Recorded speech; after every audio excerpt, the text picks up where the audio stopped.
ಮೇಷರಾಶಿಯವರು ನಿಮ್ಮ ಸಿಟ್ಟಿನಿಂದಲೇ ತೊಂದರೆಯನ್ನು ಮಾಡಿಕೊಳ್ತೀರಿ. ರಾಶಿಯ ದೃಷ್ಟಿಯಿಂದ ನಿಮ್ಮ ಸ್ವಭಾವದ ಒಂದು ವಿಚಾರವನ್ನು ಹೇಳ್ತಾ ಹೋದರೆ ಸಿಟ್ಟು ಹೆಚ್ಚಿಗೆ ಇರತಕ್ಕಂಥದ್ದು, ಅದರಿಂದಲೇ ನಿಮಗೆ ತೊಂದರೆ ಅಂತಕ್ಕಂಥದ್ದು ಈ ದಿವಸ ಆಗತ್ತೆ. ಸಿಟ್ಟಿನಿಂದ ಏನೋ ಮಾತಾಡ್ತೀರಿ, ಯಾವುದೋ ಕೆಲಸವನ್ನು ಮಾಡ್ತೀರಿ, ಅದು ನಿಮಗೆ ವಿರುದ್ಧವಾಗಿ ಪರಿಣಾಮವನ್ನು ಫಲವನ್ನು ಕೊಡ್ತಕ್ಕಂಥದ್ದಾಗತ್ತೆ. ಮನೆಯ ಸದಸ್ಯರನ್ನು ಅವಮಾನ ಮಾಡಬೇಡಿ. ನಿಮಗಿಂತ ದೊಡ್ಡವರಿರಲಿ ಅಥವಾ ಚಿಕ್ಕವರೇ ಇರಲಿ, ಯಾವುದೇ ಕಾರಣಕ್ಕೂ ಅವರನ್ನು ಅವಮಾನ ಮಾಡಬೇಡಿ. ಅದು ದ್ವೇಷವಾಗಿ ಪರಿಣಮಿಸ್ತಕ್ಕಂಥದ್ದಾಗತ್ತೆ. ಮನೆಯಲ್ಲಿ ಶಾಂತಿಯ ವಾತಾವರಣ ಇರುತ್ತೆ, ಆದರೆ ಅದು ನಿಮ್ಮಿಂದ ಅಶಾಂತಿಗೆ ಕಾರಣ ಆಗಬಾರ್ದು ಅಂತಕ್ಕಂಥದ್ದು. ಎಲ್ಲ ಮುಗಿದ ಮೇಲೆ ಪಶ್ಚಾತ್ತಾಪ ಪಡ್ತೀರಿ. ಕೆಲಸ ಆಗೋಗ್ಬಿಡುತ್ತೆ, ಮಾತುಗಳು ನಡೆದು ಹೋಗ್ಬಿಡುತ್ತೆ, ಆಮೇಲೆ ಪಶ್ಚಾತ್ತಾಪ ಪಟ್ಟರೆ ಪ್ರಯೋಜನ ಏನು ಅನ್ನುವಂಥದ್ದು. ನಿಮ್ಮ ಮೇಲಿನ ಒಂದು ಹಿಡಿತ ನಿಮ್ಮ ಕೈಯಲ್ಲಿರಬೇಕು. ಕೋಪದಿಂದ ವರ್ತನೆಯನ್ನು ಮಾಡಿದಾಗ ಆಗಬಾರ್ದಂತಹ ಅನಾಹುತಗಳು ಆಗೋದಕ್ಕೆ ಅವಕಾಶಗಳಾಗತ್ತೆ. ತಾಪಸಮನ್ಯುವಿನ ಸ್ಮರಣೆ ಪ್ರಾರ್ಥನೆಯನ್ನು ಮಾಡಿ ಕೋಪ ನಿಯಂತ್ರಣಕ್ಕೆ ಬರಲಿ. ವಿವೇಕದಿಂದ ಕೆಲಸವನ್ನು ಮಾಡಿ. ಶುಭವಾಗಿ. ವೃಷಭ ರಾಶಿ, ಬೆಂಕಿಯಿಂದ ಸ್ವಲ್ಪ ಅನಾಹುತ ಆಗತಕ್ಕಂತಹ ಸೂಚನೆ ಇದೆ. ಹಾಗಂತ ಏನೋ ಆಗಿಬಿಡುತ್ತೆ ಅಂತ ಹೇಳಿ ಭಯದಿಂದ ಇರುವಂಥದ್ದಲ್ಲ. ಬೆಂಕಿಯ ಜೊತೆಯಲ್ಲಿ ಏನಾದರೂ ಕೆಲಸವನ್ನು ಮಾಡುವಂತಹ ಸಂದರ್ಭಗಳು ಬಂದಾಗ ಬಹಳ ಜಾಗ್ರತೆಯಿಂದ ಮುನ್ನೆಚ್ಚರಿಕೆಯಿಂದ ಇರಬೇಕಾದಂಥದ್ದು ಮುಖ್ಯವಾಗತ್ತೆ. ನಿಮ್ಮ ಕೋಪ ನಿಮ್ಮನ್ನು ಏಕಾಂಗಿಯಾಗಿಸ್ಬಿಡುತ್ತೆ. ಯಾರೂ ಕೂಡ ನಿಮ್ಮ ಸಂಪರ್ಕಕ್ಕೆ ಬರೋದಿಲ್ಲ, ನಿಮ್ಮ ಹತ್ರ ಯಾರೂ ಇರೋದಿಲ್ಲ, ಯಾರೂ ಮಾತು ಕೂಡ ಆಡೋದಿಲ್ಲ. ಏನು ಮಾತಾಡಿಸಿದ್ರೂ ಸಿಟ್ಟು ಮಾಡ್ತಾರೆ ಅನ್ನುವಂತಹ ಭಾವನೆ ಬೇರೆಯವರಲ್ಲಿ ನಿಮ್ಮ ಪರವಾಗಿ ಬರುವಂಥದ್ದಾಗತ್ತೆ. ಮನೆಯಲ್ಲಿ ಅಥವಾ ಕೆಲಸಕ್ಕೆ ಹೋದಾಗ ಬೆಂಕಿ ಮತ್ತು ನೀರು ಇದು ಎರಡರ ಬಗ್ಗೆ ಜಾಗ್ರತೆಯನ್ನು ವಹಿಸಿ. ಎಲ್ಲೋ ಹೋಗೋದು ಪ್ರವಾಸಕ್ಕೋ ಅಥವಾ ಇನ್ಯಾವುದೋ ಮನೋರಂಜನೆಗೋ ಈ ರೀತಿ ಹೋದಾಗ ತೊಂದರೆಗಳಾಗುವಂಥದ್ದು ಹೆಚ್ಚಾಗಿರುತ್ತೆ. ಯಾವುದೇ ಆತಂಕಗಳಿಲ್ಲದೆ ಕೆಲಸಗಳನ್ನು ಮುಗಿಸ್ತಕ್ಕಂತಹ ಪ್ರಯತ್ನ ನಿಮ್ಮದಾಗಲಿ. ಮನಸ್ಸಿನಲ್ಲಿ ಏನೋ ಭಯ ಇಟ್ಟುಕೊಂಡು ಯಾವುದೋ ಕೆಲಸಕ್ಕೆ ಹೋದ್ರಿ ಅಂತ ಇಟ್ಕೊಳ್ಳಿ, ಆ ಕೆಲಸ ಪೂರ್ಣ ಆಗೋದೇ ಇಲ್ಲ. ಮತ್ತೊಂದಷ್ಟು ಜಿಜ್ಞಾಸೆ ಗೊಂದಲ ನಿಮಗೆ ಆಗುವಂಥದ್ದಾಗತ್ತೆ. ಈಶ್ವರನನ್ನು ಪ್ರಾರ್ಥನೆ ಮಾಡಿ. ಹರಶಂಭೋ ಮಹಾದೇವ ವಿಶ್ವೇಶಾಮರವಲ್ಲಭ ಶಿವಶಂಕರ ಸರ್ವಾತ್ಮನ್ನ ನೀಲಕಂಠ ನಮೋಸ್ತುತೆ ಎಂಬ ಪ್ರಾರ್ಥನೆ ನಿಮ್ಮದಾಗಿರಲಿ. ಶುಭವಾಗಿ. ಮಿಥುನ ರಾಶಿ, ನಿಮ್ಮ ವೃತ್ತಿಗೆ, ನಿಮ್ಮ ನೌಕರಿಗೆ, ನಿಮ್ಮ ಉದ್ಯೋಗಕ್ಕೆ ಸಂಬಂಧಪಟ್ಟಂತಹ ಮೇಲಧಿಕಾರಿಗಳನ್ನು, ಹಿರಿಯರನ್ನು ಸಾಯಂಕಾಲದ ಹೊತ್ತಿಗೆ ಭೇಟಿ ಮಾಡಿ. ಅವರಿಂದ ಉತ್ತಮವಾದಂತಹ ಸಲಹೆ ನಿಮಗೆ ಸಿಕ್ಕಬಹುದು, ಅನುಕೂಲವಾಗ್ತಕ್ಕಂಥದ್ದಿದೆ. ಯಾವುದೇ ರೀತಿಯ ವಾದ ವಿವಾದಗಳನ್ನು ಮಾಡಿಕೊಳ್ಬೇಡಿ. ನಿಮ್ಮಿಂದ ಯಾವುದೇ ರೀತಿಯ ವಿವಾದಗಳು ಸೃಷ್ಟಿ ಆಗುವಂಥದ್ದು ಬೇಡ ಅಂತ ಅರ್ಥ.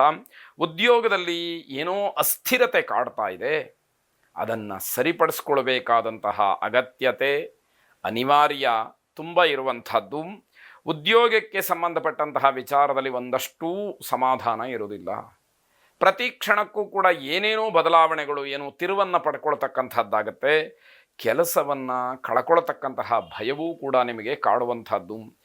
ಆ ಆತಂಕದಲ್ಲಿ ನೀವು ಯಾವ ನಿರ್ಧಾರವನ್ನು ಮಾಡ್ತಾ ಇದ್ದೀರಿ ಅನ್ನುವಂಥದ್ದೇ ನಿಮ್ಮ ಗಮನಕ್ಕೆ ಬರದೇ ಇರುವಾಗ ಆಗತ್ತೆ. ಕಾಲಭೈರವನನ್ನು ವಿಶೇಷವಾಗಿ ಪ್ರಾರ್ಥನೆ ಮಾಡಿ. ಕಾಲಭೈರವಾಯ ನಮಃ ಎಂಬುದಾಗಿ 108 ಬಾರಿ ಹೇಳಿಕೊಳ್ಳಿ. ಇರತಕ್ಕಂತಹ ಆಪತ್ತು ದೂರವಾಗಲಿ. ಶುಭವಾಗಿ. ಕರ್ಕಾಟಕ ರಾಶಿ, ಉತ್ತಮವಾದಂತಹ ಒಂದು ವಾತಾವರಣ, ಸ್ನೇಹಿತರ ಒಂದು ಸಮಾಗಮ, ಊಟ, ಒಳ್ಳೆಯ ಮಾತು ಇವೆಲ್ಲವೂ ಕೂಡ ನಿಮ್ಮ ಪರವಾಗಿ ಇರತಕ್ಕಂತಹ ದಿವಸ ಇದು. ಖಾಸಗಿ ಕ್ಷೇತ್ರದಲ್ಲಿ ಕೆಲಸವನ್ನು ಮಾಡ್ತಾ ಇರ್ತಕ್ಕಂಥವ್ರಿಗೆ ಸಿಹಿ ಸುದ್ದಿಯೂ ಕೂಡ ಸಿಕ್ಕುವಂಥದ್ದಾಗತ್ತೆ. ನಿಮ್ಮೆಲ್ಲ ಹಳೆಯ ಕೆಲಸಗಳು ಈ ದಿವಸ ಪೂರ್ಣವಾಗ್ತಕ್ಕಂತಹ ಸೂಚನೆ. ಕೆಲಸ ಮುಗದೇ ಹೋಯಿತು ಅನ್ನುವಷ್ಟು ಭ್ರಮೆಯಲ್ಲಿ ಇರುವಂಥದ್ದು ಒಳ್ಳೆಯದಲ್ಲ. ಕೆಲಸಕ್ಕೆ ಚಾಲನೆ ಸಿಕ್ಕುತ್ತೆ, ಆ ಕೆಲಸಗಳು ಪರಿಪೂರ್ಣವಾಗ್ತಕ್ಕಂತಹ ಭರವಸೆ ನಿಮ್ಮದಾಗ್ತಕ್ಕಂಥದ್ದು. ಹಾಗಾಗಿ ಮನಸ್ಸಿಗೆ ಸಮಾಧಾನವನ್ನು ಮಾಡಿಕೊಳ್ಬೇಕಾದಂಥದ್ದು. ಸಹೋದ್ಯೋಗಿಗಳ ಜೊತೆಯಲ್ಲಿನ ಭಿನ್ನಾಭಿಪ್ರಾಯ ಏನಿದೆ ಅದು ದೂರವಾಗ್ತಕ್ಕಂಥದ್ದು. ಹಾಗಾಗಿ ಆ ಸಹೋದ್ಯೋಗಿಗಳ ಜೊತೆಯಲ್ಲಿ ಆಡುವಂತಹ ಮಾತು, ಮಾಡುವಂತಹ ವ್ಯವಹಾರ ಎಲ್ಲವೂ ಕೂಡ ನಿಮಗೆ ಅನುಕೂಲಕರವಾಗಿ ಇರತಕ್ಕಂಥದ್ದು. ವ್ಯಾಪಾರದಾರರು ತಮ್ಮ ವ್ಯವಹಾರ ಕ್ಷೇತ್ರವನ್ನು ಒಂದಷ್ಟು ವಿಸ್ತರಣೆ ಮಾಡಿಕೊಳ್ಳಿಕ್ಕೆ ಅವಕಾಶಗಳಾಗತ್ತೆ. ಇದು ಬಹಳ ಉತ್ತಮವಾದಂತಹ ದಿವಸ ಅಂತ ಹೇಳಿ ಪರಿಗಣನೆಗೆ ತೆಗೆದುಕೊಳ್ಳಬಹುದಾದಂಥದ್ದು.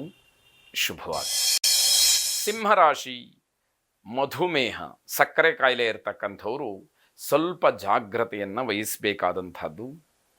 ಯಾವುದೇ ರೀತಿಯ ಆತಂಕಕ್ಕಾಗಲಿ ಅಥವಾ ಭಯಕ್ಕಾಗಲಿ ಅವಕಾಶಗಳು ಆಗಬಹುದು. ಆದ್ದರಿಂದ ಎಚ್ಚರಿಕೆ ವಹಿಸ್ತಕ್ಕಂಥದ್ದು ಬಹಳ ಒಳ್ಳೆಯದು.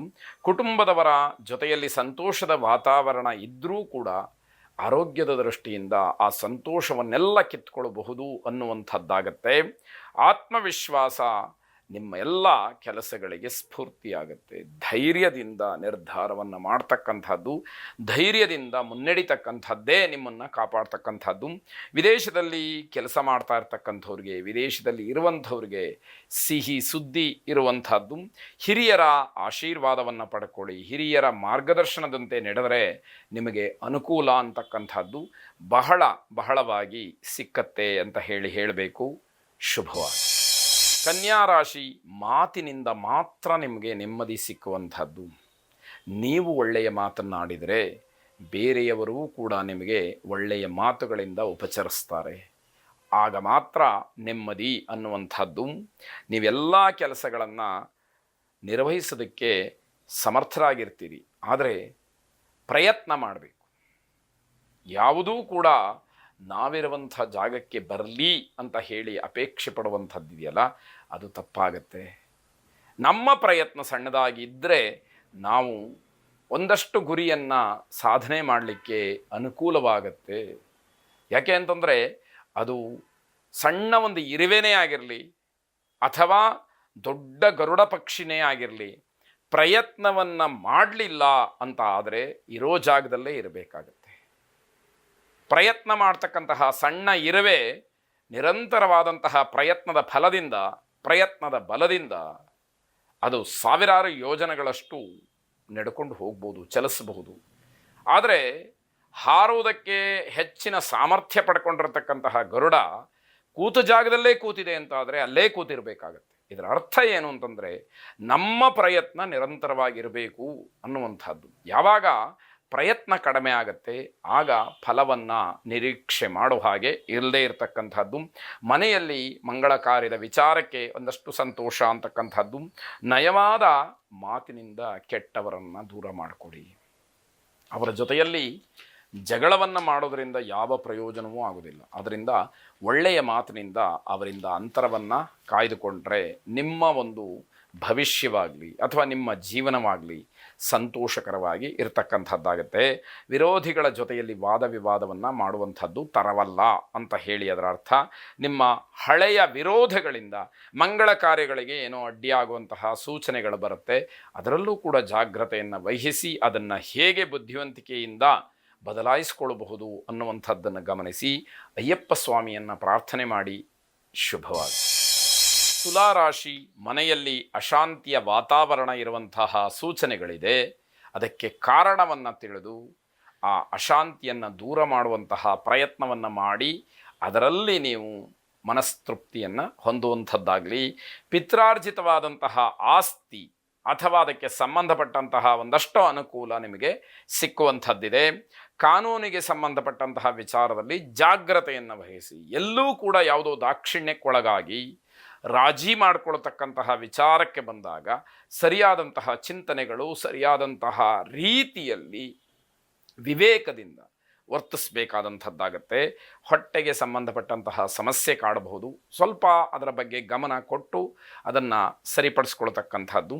ವಿದ್ಯಾರ್ಥಿಗಳಿಗೆ ತಮ್ಮ ಪರಿಶ್ರಮಕ್ಕೆ ತಕ್ಕ ಪ್ರತಿಫಲ ಸಿಕ್ಕೋದಿಲ್ಲ. ಸ್ವಾಭಾವಿಕವಾಗಿ ಪ್ರಾಮಾಣಿಕವಾಗಿ ಪ್ರಯತ್ನ ಮಾಡಿರ್ತಕ್ಕಂತಹ ವಿದ್ಯಾರ್ಥಿಗಳಿಗೆ ಬೇಸರ ಆಗ್ತಕ್ಕಂಥದ್ದಾಗತ್ತೆ. ಸುಬ್ರಹ್ಮಣ್ಯ ಸ್ವಾಮಿಯನ್ನು ಪ್ರಾರ್ಥನೆ ಮಾಡಿ. ಶುಭವಾಗಿ. ವೃಶ್ಚಿಕ ರಾಶಿ, ನಿಮ್ಮ ವ್ಯಾಪಾರಿ ಬುದ್ಧಿಯಿಂದ ಹಲವರಿಗೆ ಬೇಸರವಾಗ್ತಕ್ಕಂತಹ ಸಾಧ್ಯತೆ ಇದೆ. ಹಾಗಾಗಿ ಆ ವ್ಯಾಪಾರಿ ಬುದ್ಧಿಯನ್ನು ಎಲ್ಲಿ ತೋರಿಸಬೇಕೋ ಅಲ್ಲಿ ಮಾತ್ರ, ಎಲ್ಲ ಕಡೆಗಳಲ್ಲೂ, ಬಂಧುಗಳ ಮಧ್ಯದಲ್ಲಿ, ಸಾಂಸಾರಿಕವಾಗಿ, ಸ್ನೇಹಿತರ ಮಧ್ಯದಲ್ಲಿ ಆ ರೀತಿಯ ಒಂದು ಚಟುವಟಿಕೆಯನ್ನು, ಆ ರೀತಿಯ ಮನಸ್ಥಿತಿಯನ್ನು ನೀವು ತೋರಿಸಿದಾಗ ಎಲ್ಲರಿಗೂ ಕೂಡ ಅದು ಬೇಸರವನ್ನು ಉಂಟು ಮಾಡುತ್ತೆ. ಪ್ರೇಮದ ವಿಚಾರವನ್ನು ಮುಚ್ಚಿಡೋದ್ರಿಂದ ತೊಂದರೆಯಾಗುತ್ತೆ. ಗೌಪ್ಯವಾಗಿರಲಿ, ಸಮಯ ಬಂದಾಗ ಹೇಳ್ತೀನಿ, ಈ ರೀತಿ ಇದನ್ನೆಲ್ಲ ಅಂದುಕೊಂಡಾಗ ಅದು ದೊಡ್ಡ ಮಟ್ಟದ ತೊಂದರೆಗೆ ಕಾರಣ ಆಗ್ತಕ್ಕಂಥದ್ದಾಗುತ್ತೆ. ಉದ್ಯೋಗದಲ್ಲಿ ನಿಮ್ಮ ಕಾರ್ಯವೈಖರಿ ಚೆನ್ನಾಗಿರುತ್ತೆ, ಹಾಗಾಗಿ ಅಲ್ಲಿ ಒಳ್ಳೆಯ ಹೆಸರಿರುತ್ತೆ. ಅದನ್ನು ಹಾಗೆ ಮುಂದುವರಿಸ್ಕೊಂಡು ಹೋಗ್ತಕ್ಕಂಥದ್ದು. ಹಿರಿಯರಿಗೆ ಗೌರವವನ್ನು ನೀಡಬೇಕು, ದೊಡ್ಡವರ ಮಾತಿಗೆ ಬೆಲೆ ಇರಬೇಕು ಅನ್ನುವಂಥದ್ದು ಮುಖ್ಯವಾಗುತ್ತೆ. ದೇವಿಯನ್ನು ಪ್ರಾರ್ಥನೆ ಮಾಡಿ. ನಮೋ ದೇವ್ಯೈ ಮಹಾದೇವ್ಯೈ ಶಿವಾಯೈ ಸತತಂ ನಮಃ ನಮಃ ಪ್ರಕೃತ್ಯೈ ಭದ್ರಾಯೈ ನಿಯತಾಃ ಪ್ರಣತಾಸ್ಮತಾಂ ಎಂಬ ಪ್ರಾರ್ಥನೆ ನಿಮ್ಮದಾಗಿರಲಿ. ಶುಭವಾಗಿ. ಧನುರಾಶಿ, ಕಾಣೆಯಾಗಿದ್ದಂತಹ ವಸ್ತು ಮತ್ತೆ ಸಿಕ್ಕುವಂತಹ ಯೋಗ. ಯಾವುದೋ ಒಂದು ಪದಾರ್ಥವನ್ನು ಎಲ್ಲೋ ಇಟ್ಟು ಮರ್ತಿರ್ತೀರಿ ಅಥವಾ ಕಳ್ಕೊಂಡಿರ್ತೀರಿ, ಅದು ನಿಮಗೆ ಪುನಃ ದಕ್ಕುವಂತಹ ಒಂದು ಯೋಗ ಈ ದಿವಸ ಇದೆ. ಹೊರಗಿನ ವ್ಯಕ್ತಿಗಳಿಂದ ಉದ್ಯೋಗ, ವ್ಯವಹಾರ ಇತ್ಯಾದಿಗಳಲ್ಲಿ ಒಂದಷ್ಟು ಸಹಾಯ ಸಿಕ್ಕತ್ತೆ. ಆದರೆ ಮನಸ್ಸನ್ನು ಮರೆತು ಯಾವುದೋ ಒಂದು ಧೋರಣೆಯಿಂದ ಬೇರೆಯವರನ್ನೇ ಪೂರ್ಣವಾಗಿ ಆಶ್ರಯ ಮಾಡಿಕೊಂಡ್ರೆ ತೊಂದರೆಯನ್ನು ಅನುಭವಿಸಬೇಕಾದಂಥದ್ದಿದೆ. ಸ್ವಲ್ಪ ಎಚ್ಚರಿಕೆ ಇರಲಿ. ಕೆಲವಾರು ದಿವಸಗಳಿಂದ ಇದ್ದಂತಹ ಯಾವುದೋ ಸಮಸ್ಯೆ ಬಗೆಹರಿಯುವಂತಹ ಸೂಚನೆ. ಯಾವ ಸಮಸ್ಯೆ ಅಂತ ನಿಮಗೆ ಗೊತ್ತಿರುತ್ತೆ. ಅದಕ್ಕೆ ಪಡಬಾರದಷ್ಟು ಪ್ರಯತ್ನಗಳನ್ನು ಮಾಡಿರ್ತೀರಿ, ಆದರೂ ಕೂಡ ಅದಕ್ಕೆ ಯಾವುದೇ ರೀತಿಯ ಒಂದು ಫಲ ನಿಮ್ಮದಾಗಿರೋದಿಲ್ಲ. ಇವತ್ತು ಅದಕ್ಕೆ ಅನುಕೂಲ ಬಂದಿರುವಂಥದ್ದು. ಉತ್ತಮವಾದಂತಹ ಸ್ಪಂದನೆ ಸಿಕ್ಕೋದ್ರಿಂದ ಮನೋಬಲ ಹೆಚ್ಚಾಗತ್ತೆ. ಇನ್ನೇನಾದರೂ ನಾನು ಮಾಡಬಹುದು ಅನ್ನುವಂತಹ ಒಂದು ಧೈರ್ಯ, ಉತ್ಸಾಹ ನಿಮ್ಮಲ್ಲಿ ಹೆಚ್ಚಾಗುವಂಥದ್ದು. ಗಂಡ ಹೆಂಡತಿಯರ ಮಧ್ಯದಲ್ಲಿ ವಾಗ್ವಾದ ನಡೀತಕ್ಕಂಥದ್ದು. ಯಾವ ವಿಷಯಕ್ಕೆ ನೀವು ವಾದವನ್ನು ಮಾಡ್ತಾ ಇದ್ದೀರೋ ಆ ವಿಷಯ ನಿಮಗೆ ಎಷ್ಟು ಅಗತ್ಯ ಅನ್ನುವಂಥದ್ದನ್ನು ಮೊದಲು ತಿಳಿಬೇಕಾಗತ್ತೆ. ಆನಂತರದಲ್ಲಿ ವಾದ ವಿವಾದ, ಜಗಳ ಇತ್ಯಾದಿಗಳು. ದುರ್ಗಾ ಪರಮೇಶ್ವರಿಯನ್ನು ವಿಶೇಷವಾಗಿ ಪ್ರಾರ್ಥನೆ ಮಾಡಿ. ಶುಭವಾಗಿ. ಮಕರ ರಾಶಿ, ಕಾರ್ಯಕ್ಷೇತ್ರದಲ್ಲಿ ನಿಮ್ಮ ಜವಾಬ್ದಾರಿಯ ಕೆಲಸಗಳನ್ನು ಪೂರ್ಣ ಮಾಡಬೇಕು ಅನ್ನುವಂತಹ ಒತ್ತಡಗಳು ಹೆಚ್ಚಾಗಿರುತ್ತೆ. ಅದರಿಂದ ಮಾನಸಿಕವಾಗಿ ಸ್ವಲ್ಪ ಹಿಂಸೆಯಾಗ್ತಕ್ಕಂಥದ್ದು. ನಿಮ್ಮ ವೃತ್ತಿ ಜೀವನದಲ್ಲಿ ಸ್ವಲ್ಪ ಗಮನ ಇರಲಿ. ವೃತ್ತಿಯಲ್ಲಿ ನಿಮಗೆ ಇಲ್ಲಿಯವರೆಗೆ ಪ್ರಾಪ್ತವಾದಂತಹ ಗೌರವವೋ ಆದಾಯವೋ ಇದೆಲ್ಲವೂ ಕೂಡ ಸ್ವಲ್ಪ ಮಟ್ಟಿಗೆ ಹಾಳಾಗಬಹುದು. ಅದರ ಬಗ್ಗೆ ಎಚ್ಚರಿಕೆಯನ್ನು ವಹಿಸ್ಕೊಳ್ಳಿ. ಬೇರೆಯವರಿಗೆ ದಾನ ಧರ್ಮ ಇತ್ಯಾದಿಗಳನ್ನು ಮಾಡ್ತಕ್ಕಂತಹ ಯೋಗ ಇದೆ. ಅದನ್ನು ಸದ್ವಿನಿಯೋಗ ಮಾಡಿಕೊಳ್ಳಿ. ಸಪಾತ್ರರಿಗೆ, ಯಾರಿಗೆ ಅದರ ಅವಶ್ಯಕತೆ ಇರುತ್ತೋ ಅಂಥವರಿಗೆ ಅದನ್ನು ಕೊಟ್ಟು ನೀವು ಪುಣ್ಯ ಸಂಚಯವನ್ನು ಮಾಡಿಕೊಳ್ಳಿ ಅಂತ ಅರ್ಥ. ಮಕ್ಕಳ ವಿದ್ಯಾಭ್ಯಾಸಕ್ಕೆ ಏನಾದರೂ ಅಡೆತಡೆಗಳಿದ್ದರೆ ಅದು ಇವತ್ತು ನಿವಾರಣೆಯಾಗ್ತಕ್ಕಂತಹ ಸೂಚನೆ ಇದೆ. ನೀವು ಮಾಡಿದಂತಹ ತಪ್ಪಿನಿಂದ ಸ್ಥಳ ಬದಲಾವಣೆ ಆಗುತ್ತೆ. ನೀವೇ ಮಾಡಿಕೊಂಡಿದ್ದು ಸ್ವಯಂಕೃತ ಅಪರಾಧ. ಆ ತಪ್ಪನ್ನು ಮಾಡಲಿಲ್ಲ ಅಂತಾಗಿದ್ದರೆ ನೀವು ಎಲ್ಲಿದ್ದೀರೋ ಅಲ್ಲೇ ಇರ್ತಿದ್ರಿ ಅನ್ನುವಂಥದ್ದು. ಚಿಂತಾಮಣಿ ಗಣಪತಿಯನ್ನು ವಿಶೇಷವಾಗಿ ಪ್ರಾರ್ಥನೆ ಮಾಡಿ. ಶುಭವಾಗಿ.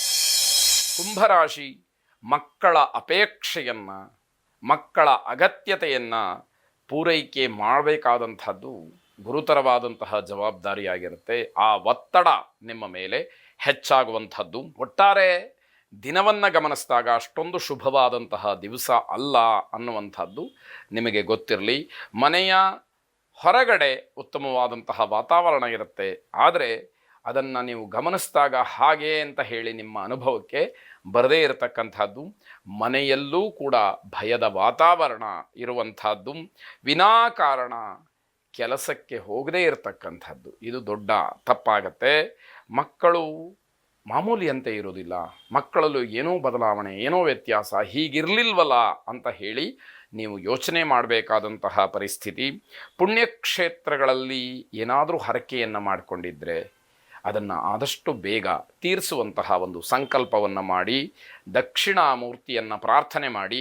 ಶುಭವಾಗಿ. ಕೊನೆಯದಾಗಿ ಮೀನರಾಶಿ, ವಯಸ್ಸಾದಂಥವರು ಬೀಳ್ತಕ್ಕಂತಹದ್ದು, ಆರೋಗ್ಯದಲ್ಲಿ ವ್ಯತ್ಯಾಸ ಆಗುವಂಥದ್ದು, ಈ ರೀತಿಯ ಅವಘಡ ಘಟಿಸುವಂತಹ ಸೂಚನೆಗಳು ಹೆಚ್ಚಾಗಿ ಕಾಣ್ತಾ ಇದೆ. ವಾಹನದ ಖರೀದಿಯನ್ನು ಮಾಡಬೇಕು ಅಂತ ಹೇಳಿ ಏನಾದರೂ ಯೋಚನೆ ಇದ್ದರೆ ಸ್ವಲ್ಪ ದಿವಸಗಳ ಕಾಲ ಮುಂದಕ್ಕೆ ಹಾಕಿ. ಶುಭ ಇದೆ. ನಿಮಗೆ ಸಂಪೂರ್ಣವಾಗಿ ಒತ್ತಡಗಳೇ ಹೆಚ್ಚಾಗಿರ್ತಕ್ಕಂತಹ ದಿವಸ ಇದು ಅಂತ ಹೇಳಬೇಕು. ಸಾಲ ಮಾಡ್ತಕ್ಕಂಥದ್ದು ನಿಮಗೆ ತುಂಬ ಅನಿವಾರ್ಯ ಅಂತ ಹೇಳಿ ಅನಿಸ್ಬಿಡುತ್ತೆ.